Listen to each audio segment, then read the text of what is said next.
Omi. Atsumu calls from the bedroom. There's a silence in the apartment, and if Atsumu didn't know any better, he'd think the remainder of their place is empty, but he does know better. And it's most definitely not empty. Sighing, Atsumu makes his way from the bedroom to the living room, stopping and leaning against the door frame when he sees his boyfriend sitting on the couch, eyes glued to the television screen. Omi-kun. I called you, why didn't you answer? Sakusa promptly continues to ignore him. In fact, he doesn't even blink at the sound of his voice, making the blonde-haired boy begin to lose his patience. Omi-kun. Atsumu whines, because 𝐬𝐢𝐥𝐞𝐧𝐭 Atsumu does not deserve to be ignored in this manner. 𝐬𝐢𝐥𝐞𝐧𝐭 Atsumu deserves praise and attention in his every wakening moment, and who on earth is Sakusa Kayumi to deny him that? An asshole, obviously. Look. Atsumu decides to take a different approach, one that will surely get him the attention he craves. He settles himself in front of the TV screen, although Sakusa barely flinches at the sight of him and simply begins to dig through his pockets for his phone. My hair is a lighter shade again. Just how you like it. Sakusa's eyes lift slowly, and Atsumu begins to brighten because wow, that was easy, but he suddenly deflates when he notices his boyfriend is simply looking at the television screen again, now that Atsumu's moved slightly away out of excitement. Omi-kun. Atsumu calls, exasperated. You're not seriously still ignoring me, are you? It's been 4 hours, I said I'm sorry. Finally, Sakusa's eyes flit over to Atsumu's curled up form. What are you sorry for? Atsumu tries, although he knows it's useless, because he has no clue. Figure it out then apologize. Sakusa grumbles, before rising from the couch and making his way into the kitchen. Atsumu face palms into the floor.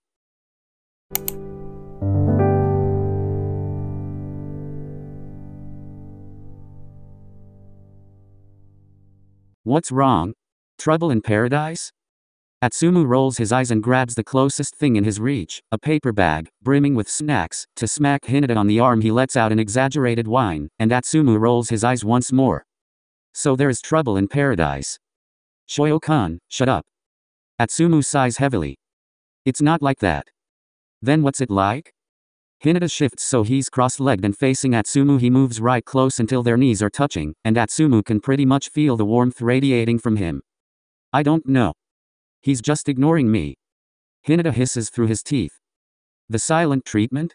Shit, someone's in trouble. Atsumu smacks him again, but this time for stretching all the vowels of his last word and ending his sentence with a whistle. Shoyo-kun, if you're not gonna be at least helpful, I will kick you out of this apartment. Okay, I'm sorry. The younger laughs, not a hint of sorry embracing his features. Have you tried talking to him? Are you even listening? How can I talk to him if he won't respond? Text him? Atsumu purses his lips together and closes his eyes. You're hopeless. Both of them sat there in a steady, silent peace while doing their own thing for a further 40 minutes before the matter is brought up again. Why don't you try figuring it out yourself? Hinata suggests. He doesn't look up from where he's typing on his phone as he continues to eat from the mountain of snacks. Like, what makes Omi-san upset? Not many things. Atsumu leans back so he's resting against the sofa, his knees drawn to his chest and his chin propped on top of them. He doesn't like it when I overwork myself, but I haven't done much of that recently. He doesn't like it when I don't clean up after myself or not wash my hair for a day, but I don't think he'd ignore me for that. Omi doesn't really like it when I forget to do basic things, like drink water and get fresh air because I'm too busy on my phone. Atsumu pauses his small speech to look over at the younger, who's staring at him with a strange look on his face. What is it? Hinata seems to notice he's staring and quickly averts his eyes, but then he's shaking his head in response. Everything you mentioned, it's about you, your own health. Omi-san gets upset when you're upset, his happiness revolves around you. Before Atsumu can respond, Hinata is talking again. But, switch roles for a second, and think about what would upset you if Omi-san did. God knows, you're almost the same person anyway. But don't fully take my word for it, it's cause I'm not really good at this stuff. Atsumu doesn't get to answer because the younger started to pack away his things, reminding him it's getting late and leaving the apartment with a good luck. What does he even mean? He mutters into the empty apartment. When Sakusa comes home that evening, exhausted from a full day of self-training, he slumps into the kitchen, opening the fridge in hopes of rekindling at least a little of his lost energy. But suddenly a ball of sunshine is bouncing over to him, all smiles and soft hair, and Sakusa has to try really hard to not crack a small smile. I think I figured it out. Are you mad because I didn't wash the dishes? Sakusa stares at Atsumu for a few seconds before turning his attention back to the fridge. 𝐬𝐤𝐥𝐞𝐧𝐭. Just tell me, can we at least talk this out? I really don't know what I did wrong. That's the problem with you, Atsumu, you never know when you fuck up. Sakusa clicked his tongue, before grabbing a bottle of water and stalking out the kitchen. Atsumu felt the frustration building up as angry tears glossed over his eyes. Within the years that they've been dating, since the day they graduated, up until now in their professional careers, Sakusa had never spoken to him like that. Not when he smashed 4 dishes in a row, not when he accidentally let his potted plant die, not even when he'd left the bedroom window open and rain had soaked all over the carpet. Sakusa Kiyumi can often be described as calm and collected. There was no violence in him, whether verbal or physical. In fact, that was one of the reasons why Atsumu fell so hard for him in the first place. Because Sakusa is someone who has no problem being honest and blunt about things he's uncomfortable with or what he dislikes. The way Sakusa would calmly reprimand Atsumu's mistakes every time he messed up was exactly what Atsumu needed. Atsumu didn't need this. Fine. Atsumu calls out to his boyfriend, who was probably several feet away. If you want to ignore me, then fine. But don't expect me to try anymore.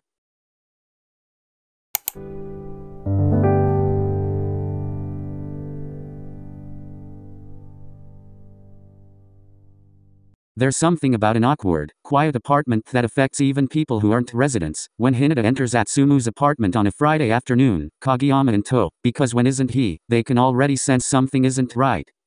Atsumu had told Hinata to just walk in because he was taking a shower, and that he'd left the door open, but there's no usual obnoxious singing that comes with Atsumu in the shower, or no sound of extra splashing, or any other noises. That comes when Sakusa decides to join him.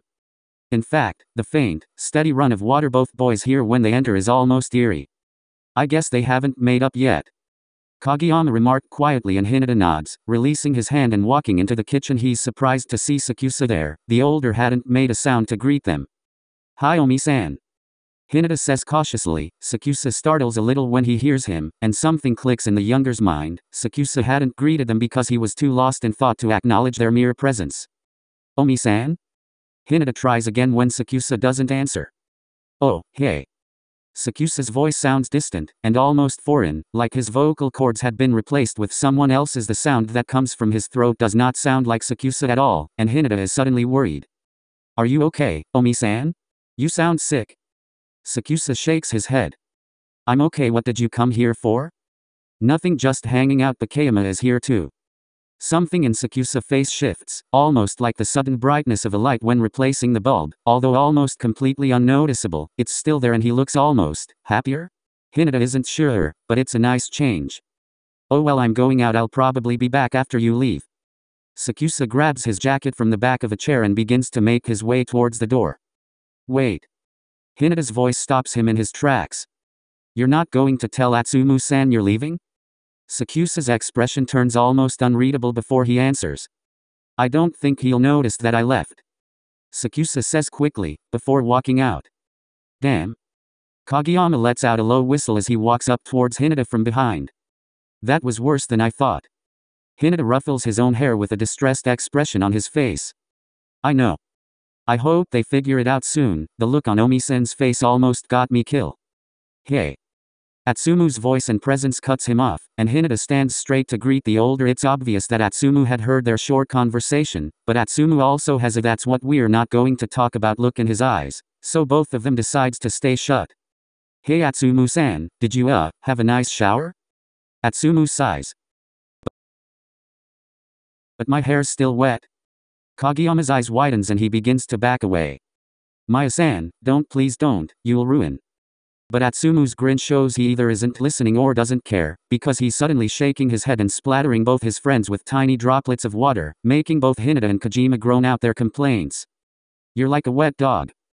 Kageyama sighs, trying to brush the water off his arms. They're used to this treatment, and they know there's no point in running away from it because Atsumu just ends up trapping them somewhere awful and spraying them with more water than usual. So it's just something they deal with when there's a post-shower Atsumu around. Recently, however, Atsumu had discovered how soothing it was to have Sakusa massage a towel into his head, both easing his worries and drying his hair for him. It had been a good couple of days since he'd experienced that bliss though. It's been a while since he experienced any sort of bliss. Atsumu thinks of all the fun he'd missed out on whilst he was moping, and whilst he and sakusa were ignoring each other to actually remember how enjoyable the company of others is.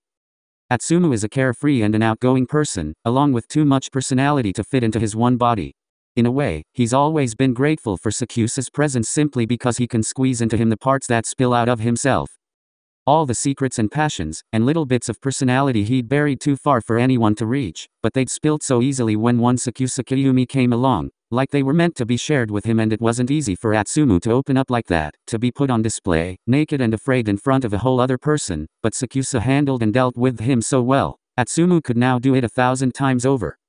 And it was sakusa Kyumi who made him happier than anyone, or anything, else, sakusa Kyumi who lifted him when he fell, and sakusa Kyumi, who he could rely on so easily. In fact, in any other situation, he'd have confided into his boyfriend straight away, but now that his delight was the cause of his distress, he felt like he'd fallen down a deep hole and lost the ladder.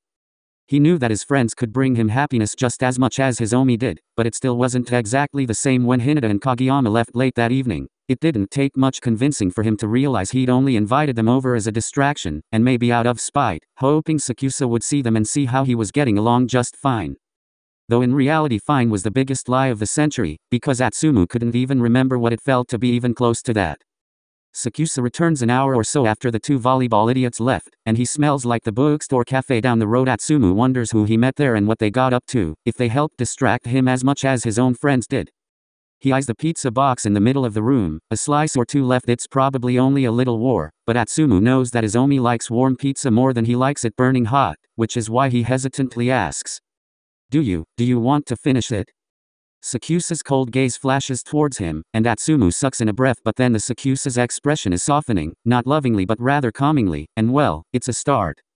I already ate. Sakusa answers. He pauses for a second, then. Did you and Hinata have a nice time? Something about the way he says their teammate's name makes Atsumu halt. What does Sakusa have against Hinata all of a sudden? Does it have something to do with the reason why he's been so distant as of late? Omi. Is this about Shoyo-kun? Is what about Hinata? Salusa attempts to look bored, even goes so far as to study the nails on his left hand, like his cuticles are 10 times more interesting than whatever Atsumu has to say, but Atsumu still knows him better than anybody else, and is adamant on not letting the subject go now that he's got a grasp of it by the roots. It is, isn't it? You're jealous of Shoyo-kun, aren't you? God, Atsumu, you are dense. I can't believe you spend more than half your wakening hours with someone other than your boyfriend, and you think he'll be okay with it? I do not. Atsumu defends himself, obviously offended. Omi, we live together, how is it even possible for me to spend more time with someone else? I don't know, but you manage to. Recently everything is about Hinata. Sakusa pauses as he took a silent breath. Shoyo-kun and I watched this movie together, Shoyo-kun and I went to this cafe together, Shoyo-kun asked me to set for me, Shoyo-kun. Stop it. Stop, you, damn it. You don't make any sense. How the hell can you say that when he has a whole boyfriend of his own? Well, so do you, but that's not stopping you, is it? Atsumu freezes. Are you calling me a cheat? Sakusa stills. What? No, when did I say? You basically did. Atsumu pauses and presses his lips together, closes his eyes and brings a hand to his forehead. Sakusa sighs in return. Does it not occur to you that Shoyo-kun is so madly in love with his boyfriend, he wouldn't even think about looking at someone else? When I invited them around here today, I originally only invited Shoyo-kun, but I wasn't even surprised to see Tobio-kun too, because they're joined at the hip, made for each other, with no room for anybody else. Did you not think of why Kageyama came too? Hell no. Atsumu's voice is rising and Sakusa feels himself almost carrying a genuinely angry Miya. Atsumu is an intimidating one, definitely not something you want to get on the wrong side of. No, I didn't think of why Tobio-kun came. You know why? Because he's not you and he trusts his boyfriend. I never said I don't trust. You literally just accused me of cheating. Those were your words. Forget it. At least now I know what you think of me. Sakusa catches Atsumu by the fingers before he can turn to leave. Let's talk about this. Oh? So now you want to talk? Atsumu, please. Your damn face is pissing me off, so you better let go right now. And so, Sakusa does the one thing he never thought he'd ever be able to do. He lets go.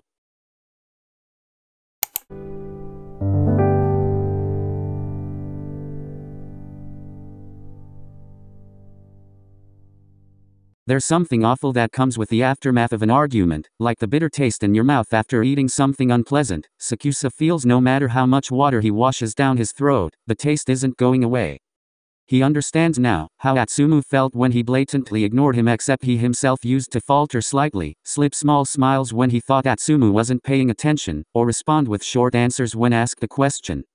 But when Atsumu's mad, he is mad, and Sakusa feels like complete shit being on the other side of his angry mood. Atsumu could probably win awards with how easily he slides past his boyfriend, avoiding him so effortlessly even though they live in the same damn apartment.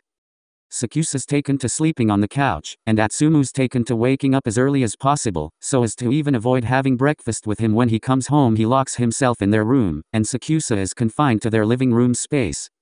He's not sure how they went from thinking about each other every second, to avoiding one another at all costs. But he refuses to live like that forever. How long was Atsumu even planning on ignoring him? Until their rent was due and Atsumu didn't feel like contributing? Until their teammates or manager forced them to reconcile because it's affecting their work? Sakusa isn't sure, but he's determined to not let it come to that, and his stubborn self makes sure of that, on a Friday evening when he can hear Atsumu shuffling about in their room.